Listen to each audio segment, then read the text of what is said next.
Ameublement Tanguay en première ligne.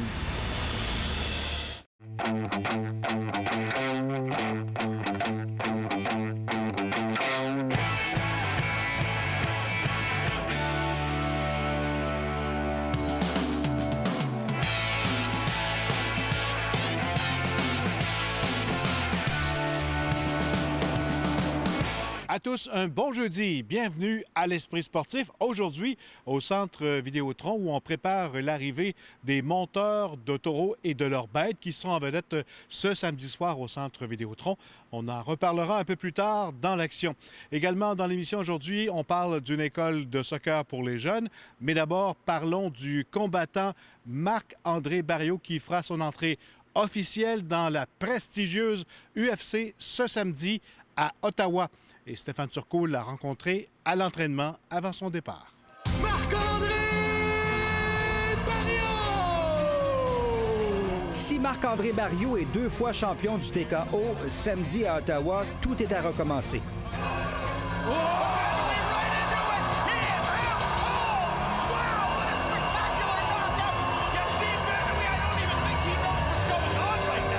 J'étais un peu dans une zone confortable chez TKO, étant donné que j'étais au top, tu sais.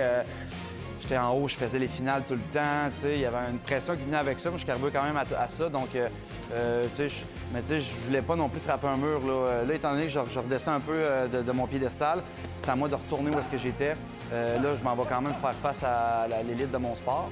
Tu sais, c'est UFC, je vais prendre des gars, des Brésiliens, les meilleurs dans leur sport, donc dans leur discipline. Donc, moi, ce que je veux, c'est montrer que Marc-André est capable de s'adapter à tous les défis qu'il va avoir devant lui. Et signe que UFC a beaucoup d'attentes envers Marc-André Barriault, c'est sur la carte principale qu'il va livrer son premier combat. C'est une belle fleur que l'UFC me lance parce que normalement, quand on commence, tu sais, comme ça, nouveau, on est sur les préliminaires en début de soirée quand il n'y a presque personne dans la salle. Là, je pense qu'avec les attentes qu'ils ont, c'est vraiment à moi de prendre la chance qu'ils me donnent puis de la saisir.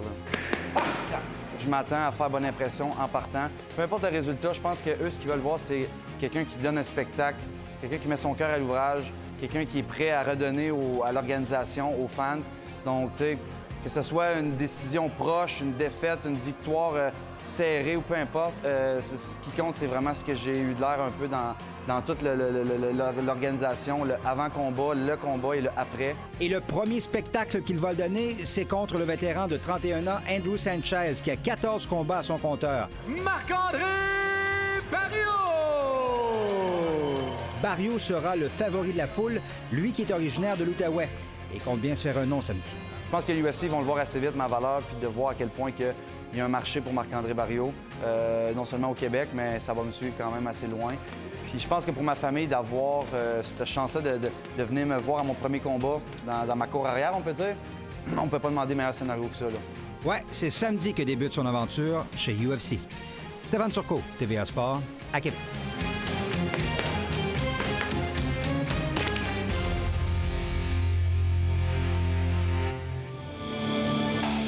C'est le 29 mai prochain au complexe Capital Hélicoptère que se déroulera une autre édition du Gala de l'athlète de Québec qui soulignera les performances de la dernière année des sportifs et des autres représentants du milieu sportif régional. Au total, 38 athlètes, 3 équipes, 10 entraîneurs ainsi que 2 officiels et 5 bénévoles seront en nomination. C'est le fun que nos efforts soient reconnus, justement, parce que des fois, on n'en entend pas beaucoup parler, puis je trouve que c'est vraiment le fun qu'il y ait des événements comme ça qui puissent comme reconnaître le travail qu'on met dans notre entraînement puis nos compétitions. Pour moi, c'est sûr que c'est une reconnaissance. Le métier d'entraîneur est quand même très exigeant, même si on fait ça avant tout par passion. En nouveauté, cette année, on soulignera les athlètes qui ont récemment annoncé leur retrait de la compétition et qui ont déjà pris part aux Jeux olympiques. On trouve ça important, des athlètes qui, des fois, même, ont peut-être jamais gagné le prix de l'année ou autre, mais qui ont eu un beau parcours, qui ont été aux Olympiques, soit d'été ou d'hiver, puis qui décident d'avoir d'autres choses qui nous ont marqués en les suivant aux Olympiques. Donc, c'est un peu notre critère d'avoir des gens, quand même, qu'on a pu suivre au niveau dans les médias. Et notons que cette année, l'ex-hockeyeur de la Rive-Sud, André Lacroix, sera le récipiendaire du prix Jacques Amiotte. Et les préparatifs en vue de la visite des Pro Bull Riders à Québec vont bon train alors que les chapeaux de cow-boy et les taureaux seront en vedette samedi soir au Centre Vidéotron à l'occasion d'une autre soirée endiablée de rodéo. Les spectateurs en auront plein la vue avec les meilleurs taureaux et cowboys du continent. Parmi l'élite mondiale du sport, le Québécois Zach Bourgeois tentera à nouveau d'accéder à la ronde éliminatoire devant ses partisans. Cyclisme, même si le bilan routier s'améliore d'année en année, les accidents impliquant les cyclistes et les automobilistes demeurent trop nombreux. C'est dans le but de poursuivre les efforts de sensibilisation qu'aura lieu encore ce printemps le Tour du Silence. Pour l'édition 2019 du Tour du Silence, la 10e chapeautée par la Fédération québécoise des sports cyclistes, 23 initiatives régionales se tiendront simultanément sur le territoire québécois. C'est donc dire que la plupart des adeptes de vélo auront l'occasion de se joindre à un tour à proximité le mercredi 15 mai, départ prévu à 18h30. La randonnée s'effectue sur un parcours de 20 km ou plus, le tout à une vitesse moyenne de 18 km/h, de manière à être accessible à tous. Dans la région de Québec, c'est à partir de l'Université Laval que se déroulera le Tour du Silence. Après la pause, on parle de l'école de soccer Vifoot.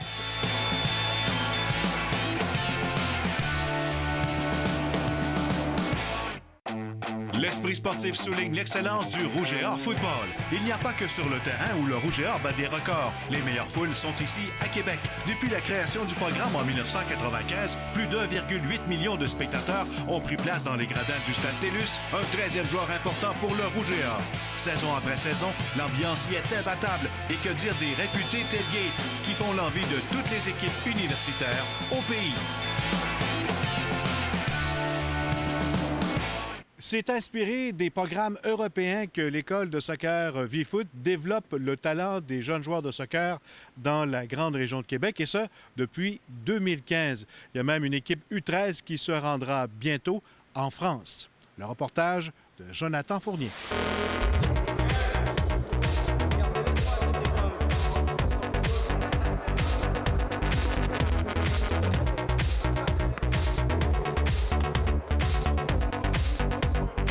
Qu'est-ce que Vifoot pour les jeunes? En fait, Vifoot, on a parti le programme pour essayer de répondre à un certain besoin. Le pourquoi de Vifoot, c'est vraiment pour travailler sur certains aspects spécifiques par rapport à où que le jeune est rendu, selon son âge. Par exemple, là, ici, on a un groupe qui va travailler la coordination, tout ce qui est au niveau de la motricité.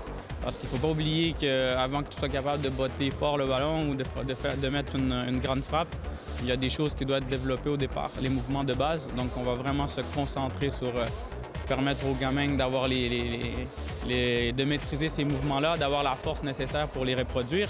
Et après ça, qu'est-ce qui est intéressant, c'est que le gamin peut faire n'importe quel sport parce qu'on lui a donné la base des mouvements. Définitivement, la qualité est complètement différente au niveau de l'enseignement. La pédagogie est vraiment, vraiment adaptée. Puis le Shadrach, qui est le responsable de Vifoot, qui a débuté le projet il y a déjà 4 ans, a été formé lui-même dans un centre de formation au Metz en France. Par la suite, il est allé aussi jouer en Allemagne. Donc, il a été vraiment imprégné là, des centres de formation européens, puis il a été capable ici de transférer ça puis reproduire ce que lui-même a appris. Quand on parle de la base, c'est que souvent, on va regarder dans le foot, dans notre football d'ici, on va voir des jeunes qui vont avoir la misère de contrôler le ballon parce que, ne sont pas suffisamment assez flexibles, donc l'amplitude de leur mouvement est restreinte. Donc, qu'est-ce qu'on fait ici? C'est vraiment, on travaille, les plus jeunes, surtout au départ, on va s'assurer qu'ils ont une bonne, les muscles moteurs qu'on appelle. Il y a une force suffisante, sont assez flexibles. Donc, c'est pour ça qu'on se considère comme plutôt des spécialistes plutôt que des généralistes. Quel genre de choses on travaille avec Vifoot? La coordination, la vitesse, la concentration. Avec le club, c'est plus en équipe, puis ben ici, c'est plus individuel. C'est sérieux, on perd pas de temps, puis ben on se donne au max. On est là pour compléter un peu la formation parce qu'il faut tenir en compte aussi les nombres de jeunes que les clubs ont encadrés. Donc, si on calcule le nombre de temps donné à chaque jeune par rapport au ratio de jeunes qui sont dans les clubs, même si on veut bien le faire, voilà, le temps reste restreint. Et qu'est-ce que les gamins viennent ici? C'est vraiment pour se perfectionner. Ils viennent essayer d'avancer. Aujourd'hui, on est dans un monde où les gamins ils veulent réussir. Il y a les moyens pour. Donc, ils se donnent ces moyens-là, quoi.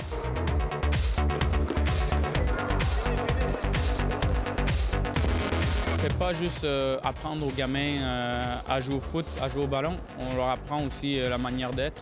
Puis qu'à travers les valeurs du programme, demain, si par exemple le gamin travaille bien, il part ailleurs. Comme là, on part le 26 mai avec les U13, on ne sera pas chez nous. Donc, il va falloir qu'on soit respectueux, discipliné devant certains paramètres qu'on va rencontrer là-bas.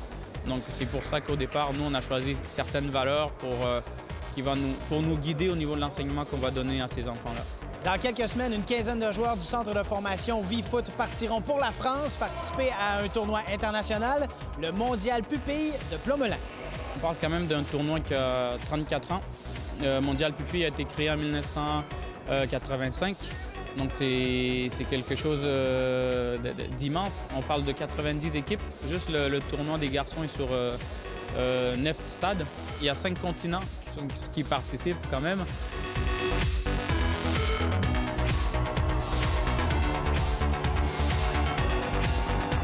L'expérience de jouer à l'international, c'est une chance qu'il n'y aura peut-être jamais dans sa vie, mais que là, il va le retrouver.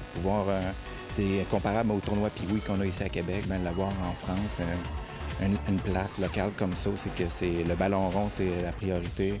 Je trouve ça vraiment génial pour lui. Ça va être difficile, mais on va pouvoir apprendre. On va pouvoir voir la différence de niveau. Et on va pouvoir revenir avec une meilleure expérience du soccer mondial. On va faire des belles choses, là, puis ça va être une bonne expérience pour prendre de l'expérience, puis pour voir aussi en France, en Europe, les joueurs sont comment. Parce que la journée qu'ils veulent rentrer dans une équipe professionnelle, c'est contre ces jeunes-là qui vont faire compétition. Ils vont avoir un peu leur juste sur où ils sont rendus et sur quel effort ils doivent fournir s'ils veulent avancer, quoi. Vous souhaitez bon voyage, merci. Merci à vous.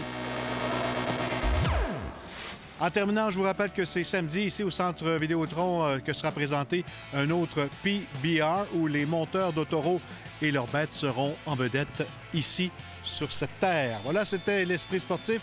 Bye-bye tout le monde. À demain.